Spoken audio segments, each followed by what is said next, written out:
온천을 2번 갔다 오니까 뭐 사역하다 말고 이틀이나 가 있었어 그랬는데 저희가 다 일가 끝나고 저녁 때 한 7시, 8시쯤 해가지고 가서 한 30분 정도만 있어도 지시더라고요. 그래서 잠깐씩 다녀왔고 여태까지는 진짜 못 갔었는데 그 온천이라고 해서 한국 온천 생각하면 안 됩니다. 또랑물 같은 데예요. 근데 진짜 온천이지. 그 물은 좋은데 환경은 안 좋다고 생각하면 됩니다. 그래도 그렇게 힐링을 할 수 있어서 너무 좋았다 그래서 저도 좋았고요. 저희 교회 빛진자 선교의 선교 컨셉은 힐링 선교입니다. 뭐 선교 여러분들이 가서 집 져야 일주일에 한 채도 못 져요. 가가지고 여러분 기도를 심고 거기도 위로해 주면서 나도 위로받는 거예요. 자꾸 선교지에 가서 여러분들 자꾸 뭘 돕는다고 생각하는데요. 그것도 교만이에요. 우리가 도와야 기도밖에 더 돕고 물질로 좀 더 돕는 것밖에 없잖아요. 근데 그 땅이 우리에게 주는 은혜가 더 있는 거예요. 그것 때문에 간다 생각하셔야지 무슨 가가지고 막 그냥 뭐 힘들게 완전히 뭐 배고프고 와서 선교했다고 해서 3박 4일 4박 5일 했다 변하는 건 없어요. 근데 우리가 감으로 말미암아 선교사님이 음식을 사들고 그 땅에 2~3시간씩 걸리는데 가서 그 애들에게 복음도 전하고 먹을 걸 나눠준다는 그게 얼마나 큰 건지 아십니까?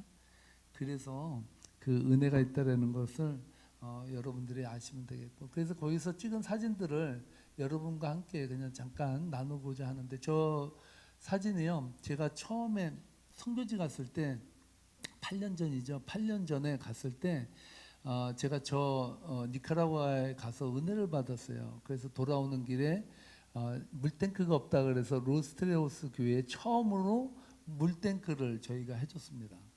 그래서 모더란 물탱크를 설치한 곳에 가서 저걸 사진을 찍은 이유가 우리가 선교의 시작이 저기서부터 시작됐다는 것을 여러분들에게 보여주기 위해서 했고요.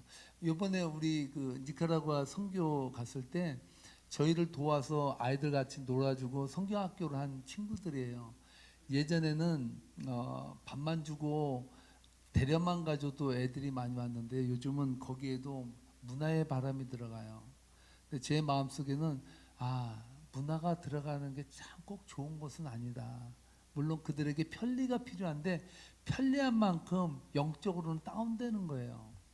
그래서 아이들도 이제는 돈 맛을 알아가지고 저기에 있는 아이들도 요새는 이제 웬만치만 아니면 이렇게 움직이지 않을 정도로 해가 갈수록 달라지는 걸 제가 느껴요.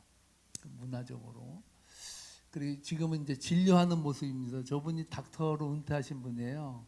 가셔서 아픈 사람들을 했는데 어떤 사람은 혈압이 190인가 남았는데 병원도 안 가고 거기 진료받으러 왔어요. 그런 사람 한 3~4명이 그 잡혀가지고 그분들을 병원으로다가 갈 수 있도록. 그 사람은 분명히 이제 동맥경화가 오거나 스트로크가 오거든요. 그런 걸 잡아서 저분이 무지하게 뿌듯하게 생각하시더라고요. 좀 그런 게 은혜죠. 은혜고. 저 대기하는 줄입니다. 보통 번호표를 잡고 저기에 줄 쓴 것도 좀 나은 거예요. 저걸 진료도 못 받고 가는 사람들도 있습니다. 그래서 저 사람들 중에서는 한 1시간 반 정도 산을 넘어서 오는 사람도 있다고 그럽니다. 그렇게 와서 받고. 네, 김영남 권사님 그 아이들하고 스티커 붙여주고 하는 그 사역을 찍고 음식 나눠주는 거 찍어가지고 왔습니다. 약간 좀 저기한 비디오를 찍어놨습니다. 이 아이는 아주 예뻐요. 니카라과 아이들이 참 맑고 예쁜데 음식 받아가지고 좋아서 나가는 모습을 찍었습니다. 이거는 저희가 지은 선교센터입니다. 니카라과 선교센터인데 저 센터를 짓는데 맨 처음에 시작할 때 선교사님께서 저희가 얼마면 되겠습니까? 저희가 남이교회 저주기 프로젝트를 하는데 우리 교회는 없어도 남이 교회는 져주기로 했습니다 해서 했는데 5만 불이면 된다고 하셨거든요. 저희 교회 그때 1년 예산하고 거의 맞먹는 건데 돈이 없었어요. 그래도 우리가 믿음으로 시작했습니다. 시작해서 했는데 나중에는 이것저것 옆에 그냥 방수 처리 안 되고 자재값이 코로나 때 30%가 뛰었어요. 그래서 5만 불에 된다는 그 건물이 8만 불이 들어가지고 완공이 된 거예요. 완공이 돼서 돼 있고, 제가 저 집을 꼭 찍은 이유가 우리 그 교회 센터 앞에 있는 집이에요. 저 집을 저희 교회가 져준 거죠. 저 사람이 자재를 밤마다 열심히 날라가지고 자기 집을 졌어. 그렇게 저렇게 아름답게 지고 그 교회 교인이 됐습니다. 하나님 앞에 감사를 드렸는지 모르겠어요. 자전 저 집도 저희 교회가 져준 겁니다. 그러니까 저희는 두 채를 준 거예요. 교육센터랑 저 집하고. 그래서 저는 아주 재능이 좋아요. 언제 밤에 어떻게 날랐는지 뭐 귀신같이 그런 모르는데 천사같이 날랐습니다. 하여튼 열심히 날라서 저렇게 예쁘게 잘 졌어요. 잘 져가지고 잘 살고 있습니다. 지금 할아버지랑 집안이 다 나온대요. 그래도 그 감사죠. 이 부엌인데요. 부엌이 되게 저기서 저 가스를 쓴다는 건 상상을 못해요. 저렇게 예쁘게 잘 졌습니다. 그래서 저거는 마지막에는 너무나도 돈이 우리가 없어가지고 정말 힘들어하는데 이영미 전도사님께서 자신의 그것을 내셨어요. 그래가지고 화장실하고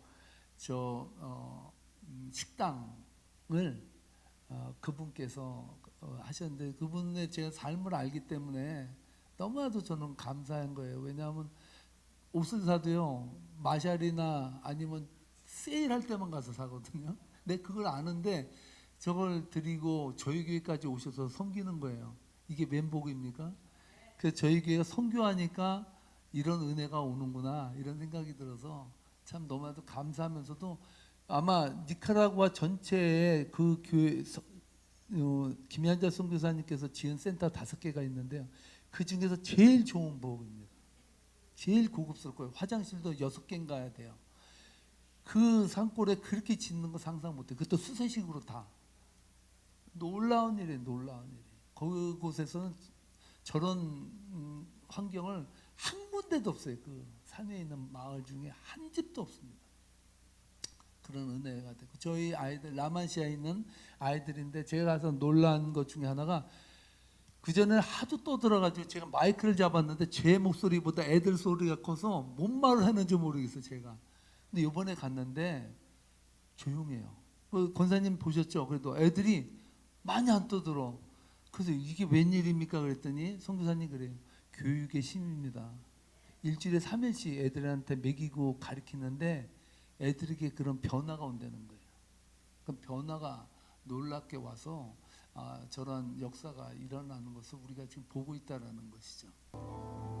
저렇게 예배 드리는 장면 아주 조용하잖아요. 지금 그전에는 떠들어가지고 안 들려요. 아무 소리도.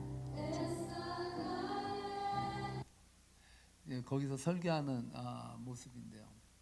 제가 이번에 가서 설교한 본문은 누가복음 19장 1절로 7절 말씀 삭개오가 예수님을 만나는 장면인데 제가 수요 예배에서도 잠깐 얘기 드렸는데 삭개오가 세리장이었잖아요.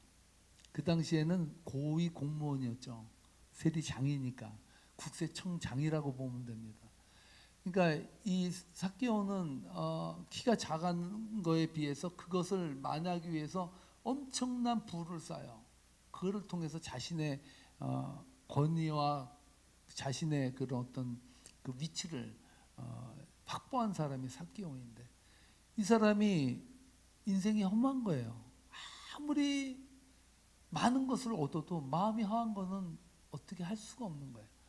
그래서 예수님이 온다는 소식을 듣고 여리고에 예수님이 온다는 소식을 듣고 이 사람이 갔는데 예수님을 볼 수가 없는 거예요. 인파가 너무 많아서 쑤시고 들어갈 수가 없어요. 그래서 생각해낸 것이 돌 감람나무 위로 올라가죠. 뽕나무 위로 올라가죠. 그 올라가 가지고 예수님이 오는 것을 보는데 그때 놀라운 일이 벌어지잖아요. 예수님께서 불러요. 삭개오야, 삭개오야, 내려와라. 예수님께서 포커스를 해요. 제가 거기서 은혜 받은 것 중에 하나가 어떻게 보면 예수님은요 많은 무리들을 위해서 이렇게 오실 것 같지만요 어떻게 보면 예수님께서 여리고를 오실 때 또한 수가성의 여인을 만나실 때 그때 보면 특징이 뭐냐면요.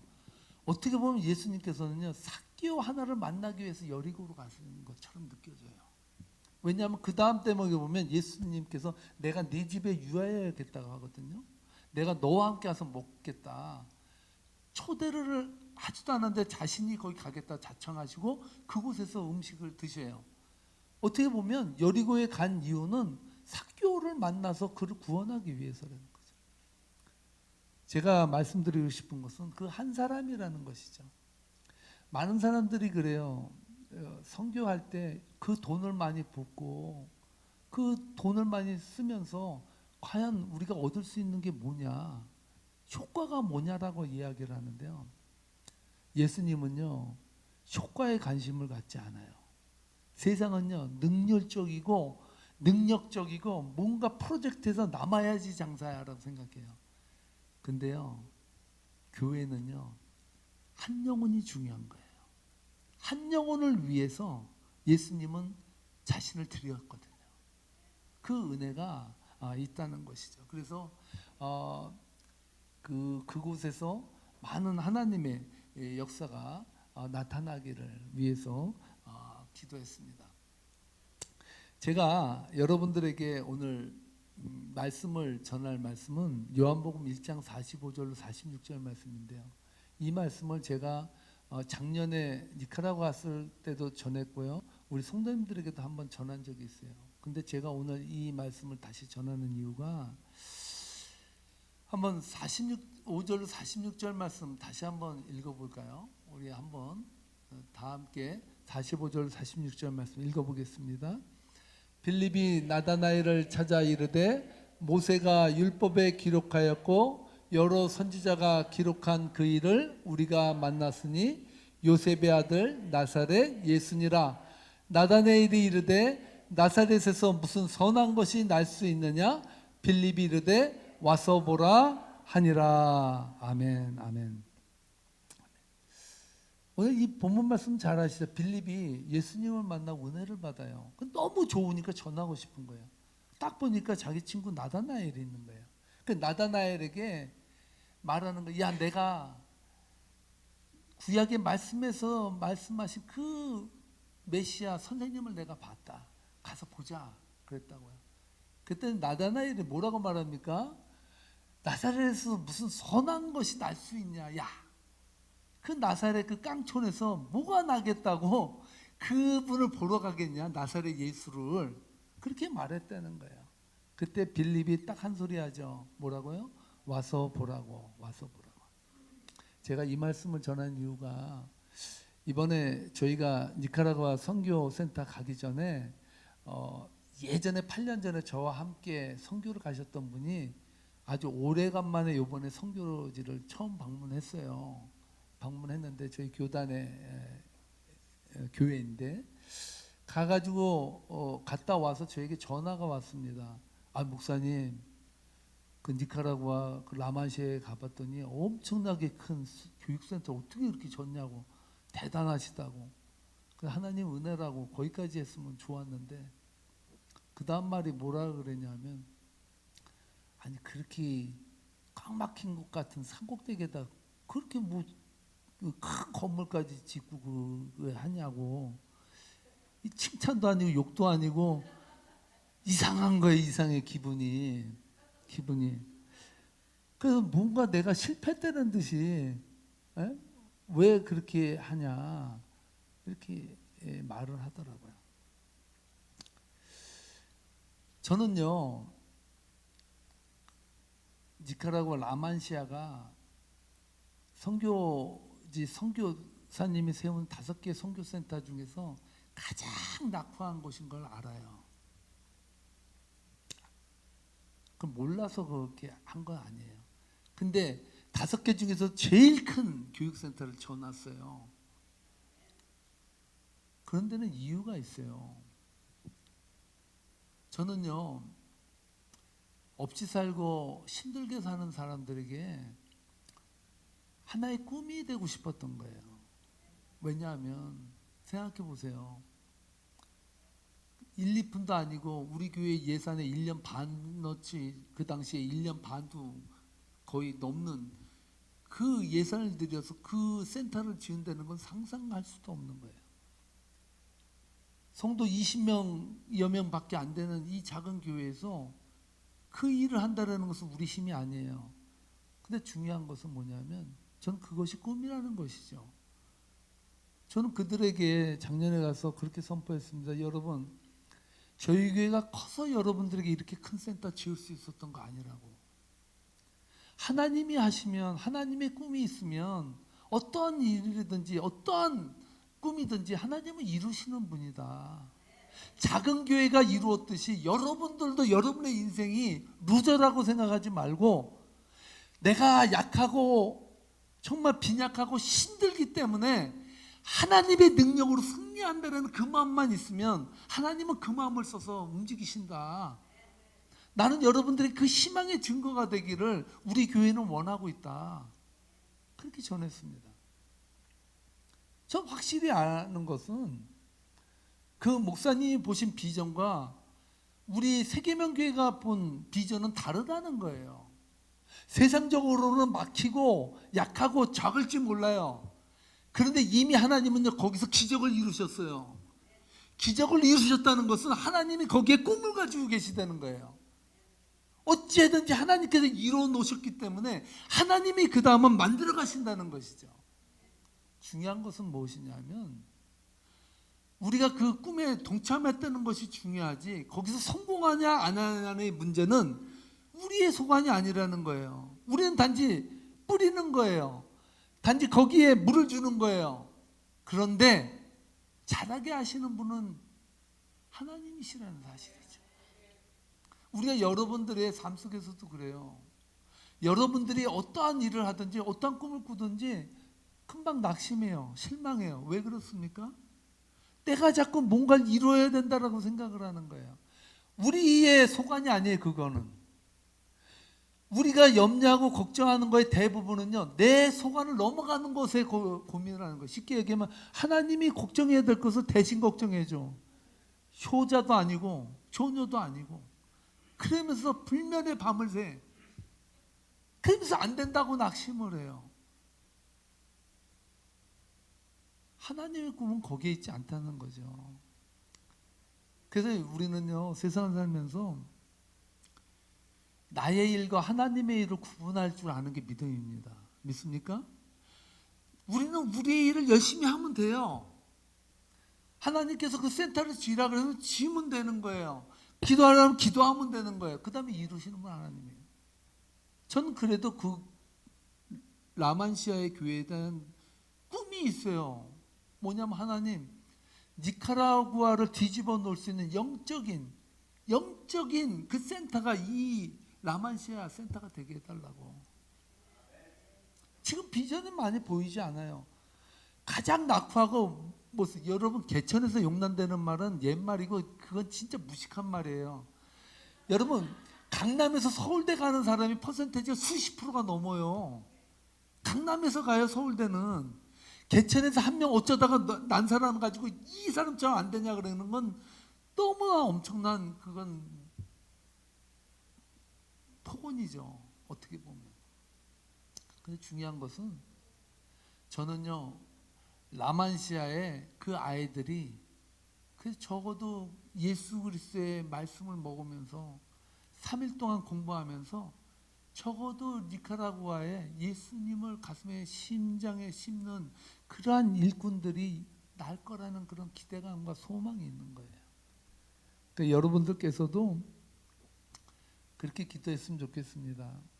정말 우리가 가진 것에서, 나사렛에서 선한 것이 날 수 없다는 것이 세상이면 나사렛에서 선한 것을 이루시는 분도 하나님이시라는 것을 믿고 그 꿈을 가지고 여러분 살아간다면, 여러분 꿈꾸는데 세금 냅니까? 근데요, 호랑이를 그리려고 하면 고양이는 그려요. 그런데 어떠한 꿈도 꾸지 않으면요, 여러분들의 마음속에서, 여러분의 삶 속에서 어떠한 그림도 그려지지 않아요. 그래서 여러분, 없어서 못하는 것도 아니고요, 있어서 할 수 있는 것도 아니에요. 여러분 있는다고 해서 99개 가진 사람은요 하나 뺏어서 100개 채우려고 그러고요. 하나 있는 사람은 하나 안 뺏기려고 바둥바둥 되는 거예요. 어차피 세상은요 거기서 거기에요. 그런데 우리가 하나님의 품을 꾸고 품을 품고 꿈을 품고 여러분들의 인생에 이루어지실 하나님, 그것이 언젠지는 몰라요. 그 때를 우리가 기다리면 조바심이 나지만, 여러분 코끼리를 죽이는 방법 아시죠? 코끼리를 죽이는 방법은 하나예요. 뭐냐면 바늘을 찔러 놓고 죽을 때까지 기다리는데, 말이 돼요? 그런데 비전은 그런 거라는 거예요. 작은 것부터 여러분의 인생에 이루어질 하나님을 꿈꾸고 소망하고 그렇게 살아가면 여러분들 부자예요. 우리 교회는 큰 교회입니다. 우리 교회는 역사가 있는 교회예요. 비전이 있는 거예요. 그래서 여러분 입을 크게 열고 여러분들의 인생 가운데 펼쳐질 놀라운 꿈을 가지시고, 나사렛에서 선한 것이 난다. 따라하시 바랍니다. 우리 가정에 선한 것이 난다. 반드시 난다. 이 꿈을 가지고 승리하는 저와 여러분 되시기를 주님의 이름으로 축복합니다. 축복합니다. 기도하시겠습니다.